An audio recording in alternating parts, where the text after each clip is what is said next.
welcome to our show Health and Wellness Myths and Facts. I'm Sonal Mehrotra Kapoor. Now, just a few weeks back, it seemed like COVID pandemic was in its last stages and we were hopeful it'll end soon. But the emergence of Omicron has thrown all our projections of 2022 into a disarray. Even though we have a variant which causes a mild infection, it can affect the vulnerable and the unvaccinated population. Due to Omicron's high rate of transmission and danger to unvaccinated and unboosted people, hospitalizations could rise dramatically in the coming months. People with chronic diseases should be more careful about management of their conditions during this phase, and awareness then of the disease and symptoms is essential for screening and early detection as well. Patients with diabetes also suffer from a number of complications which are sometimes already present when diabetes is detected or they develop it later during the course of the disease. Now, living with diabetes does not mean you can't live well. Stay focused on your overall health, and many people don't know about serious health implications that come with uncontrolled diabetes, however. And in that case as well, early diagnosis and preventions can help you avoid complications. So on the program today, we have for you a panel of experts addressing all your questions related to diabetes. Hello and welcome to the program. Joining us today, we've got Dr. Harish Darla. He's MD, B FR CP, endocrinologist and diabetologist at Darla's Healthcare in Apollo Hospital in Mysore. We also have with us Dr. N MD Athaullah, and he's MD DNB consultant at General Medicine at the B Hospital in Hyderabad. Let me take the first question to Dr. Darla then. Dr. Darla, the WHO has in fact warned and talked about repeatedly that COVID boosters were not a viable strategy to win against the pandemic. Should people go for boosters or not? That's the question. What is also your opinion about the utility of the vaccine booster dose? I understand WHO's opinion is actually based on vaccine equity or inequity, in fact saying that it should first reach everybody and then boosters should actually come in. India, of course, has in a belated response started now with their booster doses. Yeah. Good afternoon, everybody. Thank you for inviting me for today's program. So we are all going through a century of pandemic or once in a lifetime pandemic of COVID-19 for the last 2 years. And in this last 2 years, the virus has mutated itself into various forms of alpha, beta, gamma, delta, which were more virulent and led to more health issues during infection and post-infection as well. And also there was a lot of mortality or increased death. Now, as the vaccination program started across all the world at different period of time, the incidence and the rate of infection and the mortality gradually started coming down. At that point of time, at least most of the people had got their scheduled vaccines, or at least one vaccine was given to everybody, most of the adults who were eligible. Now what happened is we have got this Omicron, the new variant which has come in, and let's call it an Omicron tsunami, which is gradually taking over the Delta virus and causing infection. This is less severe, as you have already mentioned, but it transmits quite quickly. Now it has bypassed the immunity which has been provided by the vaccine or people who have already had COVID disease in the past. It has bypassed that and still infecting them. But here I would like to emphasize that most of these people who were infected with Omicron are asymptomatic or less symptoms, but majority of them who have needed hospitalization or needed oxygen care or somebody who has gone on ventilator or have died because of Omicron as well are mostly unvaccinated people or elderly people with comorbidities. Now here coming to the talk of booster dose or precaution dose as we call it in India is, yes, I would suggest that when you look at the scientific data, those who have needed admission or being serious disease with Omicron were all unvaccinated. So some way or the other, all the vaccines which is being given in India or anywhere has some protection for this new variant as well. So I would suggest that somebody who's not taken vaccine, please go now and get your vaccine done. And somebody who's eligible to take a booster or precaution dose, I would suggest all healthcare workers, frontline workers, elderly people with comorbidities to go get their vaccine booster dose done. So here I would definitely suggest that booster doses are mandatory. Yes, equity does come into play, but when it's available here, we have to go get it done. I see. Must get your booster dose, stay in touch with your doctor and understand if you're on medication, how to actually go about it as well, is the advice coming in. Let me take the next question to Dr. Athaullah. Doc, it is found that Omicron causes less severe disease than other coronavirus variants that we've known so far. Will it be able to produce antibodies which will make us immune against COVID-19 variants? And can Omicron's immunity actually end COVID-19 pandemic? That's a difficult question to answer because we are likely to see more and more of variants in the coming days. But the good thing is that we had a very severe second wave of Delta virus, and we are seeing now that the Omicron has become less virulent, as well as the symptoms of this virus are much less when you compare with the Delta variant. And as far as the working in hospitals is concerned, we are seeing very, very little admissions into the hospital which require oxygen support as well as the intensive care support. But that doesn't mean that Omicron doesn't cause severe illnesses. But the good thing is that we have a virus, Omicron virus, which causes very few symptoms or little, just upper respiratory tract symptoms. But then all these patients who are Omicron positive or COVID-19 positive on RT-PCR have to be kept under watch. They have to monitor their the oxygen saturation levels as well as the symptoms. And as and when these symptoms are felt to be very high, these patients need to be hospitalized for a period of time, short period of time. But then it's a very difficult question to answer. But then we are seeing that more number of variants may come out in the future. And it's very, very difficult to tell that this Omicron may give an immunity so that the pandemic is likely to end. But we have to keep a close eye on the symptoms and a close eye on other variants as such. And only time will tell if this Omicron immunity, which is acquired in the form of a herd immunity, is going to benefit the patients in the long term and end the COVID-19 pandemic. So we are just keeping our fingers crossed, and we hope and pray that Omicron gives us an immunity towards the further or future, the variants of COVID-19. I see.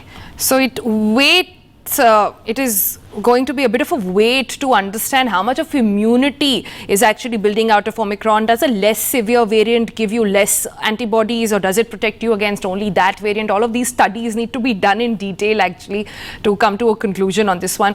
Dr. Darla, I'll come to you next. Though Omicron is affecting only the upper respiratory tract, right? It sort of spares the lungs in a way. People with more than one comorbid conditions, can they get severe disease, and what precautions should these people be taking? Well, it's a myth that Omicron variant just affects the upper respiratory tract infection. Yes, majority of those who are infected with Omicron have asymptomatic or have very mild symptoms of upper respiratory tract infection, such as cough, cold, fever, body pain. They could have a mucoid phlegm or whitish phlegm or even yellow phlegm. Occasionally, some can have shortness of breath. But scientific data has already shown that it is not as benign as it looks like. Or in the other word, I would say that it can also lead to serious problem. And if you see those people who have required hospitalization, oxygen therapy, or some have gone on ventilator as well, and again, there's been a mortality which has been reported because of Omicron disease per se. So this doesn't confine itself to upper respiratory tract infection, but also can lead to lower respiratory tract infection and can lead to serious problem. Now coming there is, those people who have needed admission, as I've told you, are mostly unvaccinated people. So vaccination doesn't prevent somebody getting infection, but at least it prevents somebody having a severe disease. So somebody who's unvaccinated, elderly people with comorbidities such as diabetes, immunocompromised states, some having cancer, on therapy, they are at a higher risk of developing Omicron severe disease.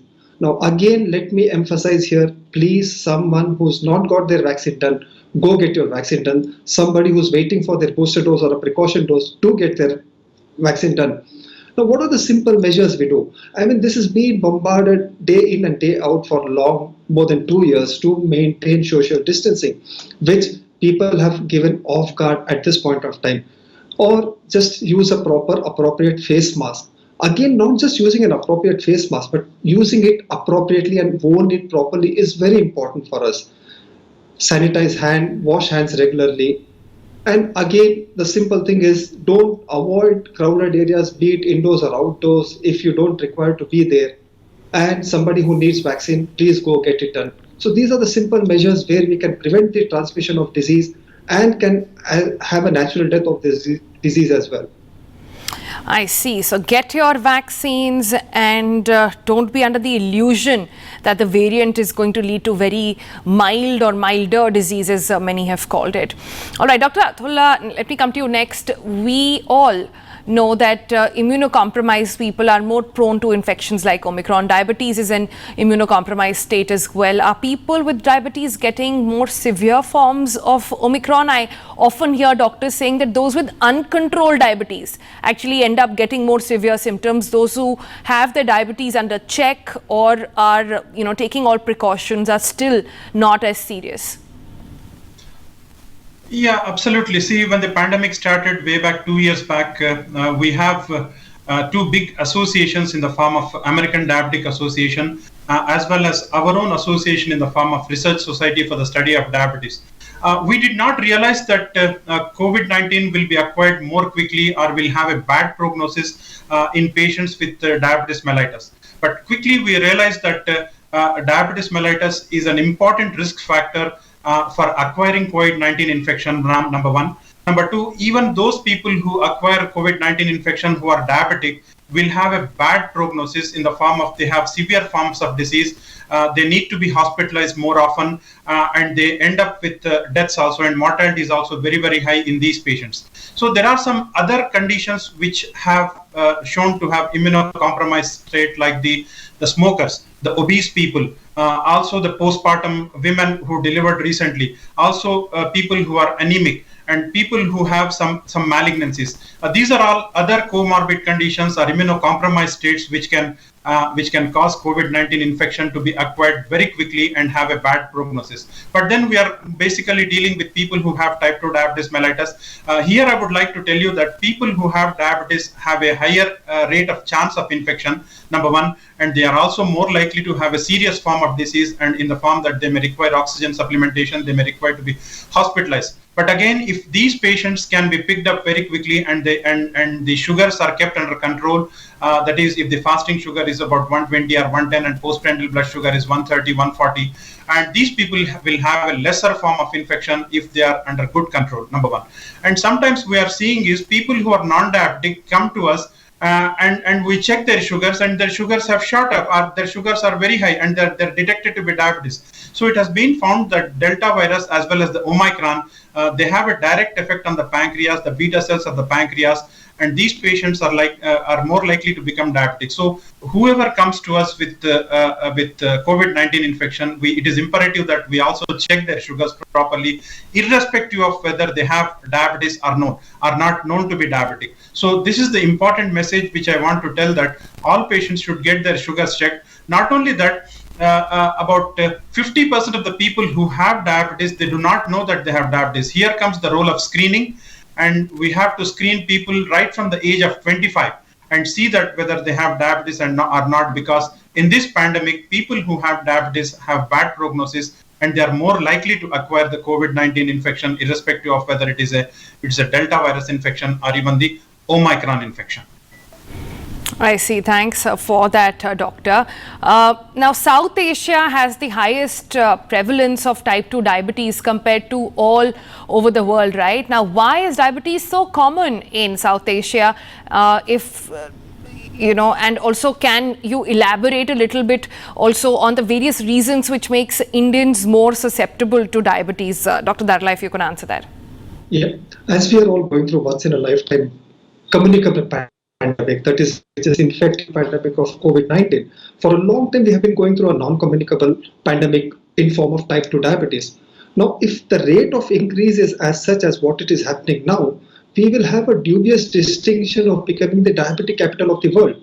So almost we have about 80 million population who are diagnosed diabetic, and almost half of that, about 40 to 45 million people are living amidst us who have been not diagnosed as diabetic, but they are diabetic. Now, why is there an exponential rise in diabetes in India?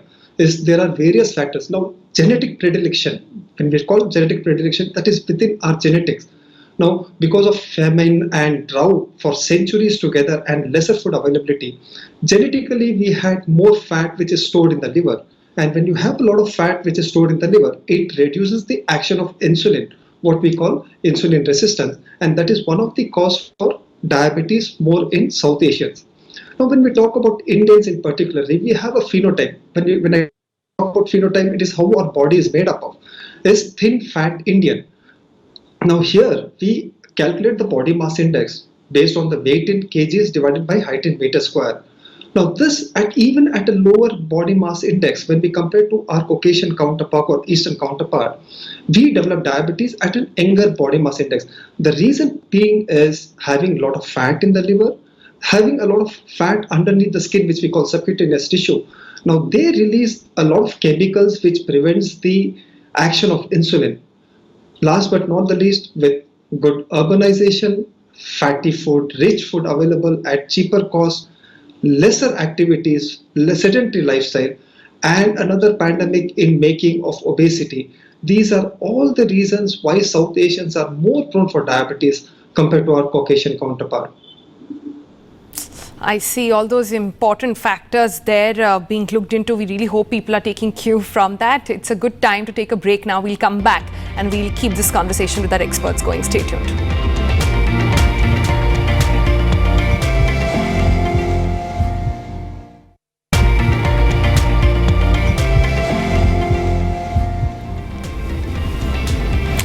Welcome back. You're watching Health and Wellness Myths and Facts, and we are in conversation with our experts. Let's take the next question to Dr. Athaullah. We have often heard that early detection of diabetes helps manage the condition better, but many people with type 2 diabetes may have no symptoms. In the absence of these symptoms, when should people consider screening themselves for diabetes? Yeah, I alluded to you in my previous answer. But the most difficult or most unfortunate thing about diabetes is it's a symptomless disease. Unless you have very, very high sugars in the form of 400, 500, you won't be having any symptoms like the excessive urination, excessive thirst, as well as excessive hunger. But these symptoms do not occur in vast majority of patients, and these people generally get tested for some other reason, for a routine health checkup or a master health checkup, where they find out that they have diabetes, and then they come to us. So now the Research Society of Study of in India has shown that anybody above the age of 25 years have to check their blood sugars at least once in a year or once in 2 years to know that they have diabetes or not. The reason why it is important is suppose if you detect diabetes very early and treat them for first 2 to 3 years or 1 to 2 years aggressively, keeping the blood sugars fasting between 100 and 110 and post-lunch between 160 and 170. There are two new words which have come up in OAK recently, that is the metabolic memory or the legacy effect. People who have their blood sugars controlled early in the course of disease, they have lesser incidence of complications even if they are not treated meticulously or aggressively later on in life. So that is called the legacy effect. You carry out a good legacy. So when you control your sugars very well in the first 2 years or 3 years, the chances that you have complications will be much less.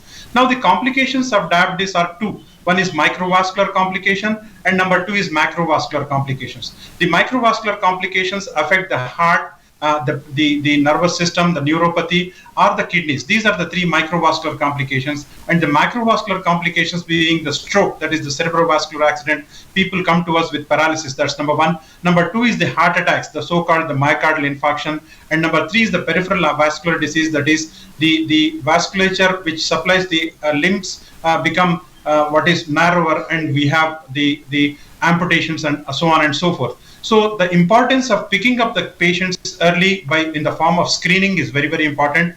Anybody above the age of 25 years, as far as India is concerned, or Southeast Asia is concerned, is very important. And once you pick up the case, you have to treat them aggressively so that these people will have lesser incidence of complications, which are very, very expensive to treat, and sometimes they may have a mortality effect also. I see. And a lot of people actually who had family history of diabetes, their diabetes actually surfaced during the pandemic, and it could be for a variety of reasons as well. So good idea to get yourself tested if you have a family history or you're experiencing or if you're doubting it as well. Let me take the next question to Dr. Darla. Dr. Darla, no matter what type of diabetes you have, it can lead to excess sugar in the blood. Too much sugar in your blood can lead to serious health problems. How does this excess sugar in your blood cause damage to the body, and why is it so essential to control this? Yeah. Basically, we divide diabetes in type 1 diabetes, which normally happens in children where there is absolutely complete absence of insulin. But most commonly what we see across the world is type 2 diabetes, where either there is a reduction in insulin level or there is insulin resistance, that is, insulin doesn't act well. Now, when you have chronic elevation of sugars in the blood, that is when it leads to problem, not an acute elevation. But when you have chronic elevation, there are certain chemicals or inflammatory markers, what we call, are released, such as superoxide dismutase or be it advanced glycation end product or interleukins. These are certain chemicals which are released, which affects the endothelium or the lining of the blood vessels. As been told, we get into microvascular complication or macrovascular complication. Microvascular complication are the small artery diseases such as eye, which causes retinopathy, and one of the most common causes of blindness apart from vitamin A deficiency. If it affects kidneys, that leads to renal failure, and the most common cause for dialysis and renal transplantation at this point of time. If it affects the nerves, which causes neuropathy, causes numbnesses, and can lead to ulcers and amputation. Data suggests that every somewhere in the world, one patient is losing his limb because of diabetes. So it has a huge impact on the economy as well. When you talk about macrovascular complications such as stroke, heart attacks, peripheral vascular disease leading to gangrene. So it's very important for us to keep the sugars under control. It's not only sugars, because diabetes doesn't come alone. It comes with hypertension and dyslipidemia or excess cholesterol level. So you have to keep all of them into control. Do a regular follow-up, and very important is to screen them regularly for these complications. That is the only way we can prevent the complications and the patient can lead a healthy life. I see. Thanks for that, Doctor. Let me go to Dr. Athaullah as well. I believe we have time for one more question there. And Dr. Diabetes management is a lifelong process. This includes achieving a sort of delicate balance between lifestyle management and medication. Can you elaborate as to the ideal balance between the two, and what should be the target set by people who've been diagnosed with diabetes? Yes. Basically, we have a plethora of modalities or treatment plans which we do for patients with type 2 diabetes mellitus. Irrespective of whether you have a type 1 diabetes or type 2 diabetes mellitus, the three cornerstones or pillars of management of patients with type diabetes is: one, diet; number two, lifestyle in the form of regular exercise. 30 minutes of brisk walk would be ideal for majority of patients. If they are unable to do, at least 5 days in a week, 30 minutes of brisk walking is very, very essential. So diet and exercise are the two important cornerstones, irrespective of whether you put the patient on medications, tablets, or even insulin or other newer forms of therapies. So these are the three important cornerstones of diabetes. And the fourth one, which is also very, very important, is the regular monitoring of patients with diabetes mellitus. So ultimately, it is the monitoring which gives you an idea about how good the patient has how good is the control which the patient has. It may be in the form of HbA1c, or it may be in the form of fasting sugars or postprandial sugars, or it may be in the form of self-monitoring of blood sugars, which can be done easily at home if you have a glucometer, which is very, very inexpensive these days, about 1,000 rupees it will cost your patients, and ask the patient to monitor the blood sugars very regularly. And the other things are glycemic variability is also equally important. Now the targets are the patient should have an A1C of less than 7 is very important, or if the patient is young, if he's willing to control his sugars very aggressively, even 6.5 could be very good. And number two is the postprandial blood sugar, which should be between 160 and 170. So these are the three important parameters: A1C and fasting and postprandial blood sugars. I see. All right, that's all the time we have on the program. Thank you both for joining us and giving us your insights. I'm sure it is helping a lot of people solve those tricky questions. That's all the time we have on the program. We'll see you again tomorrow. Bye-bye.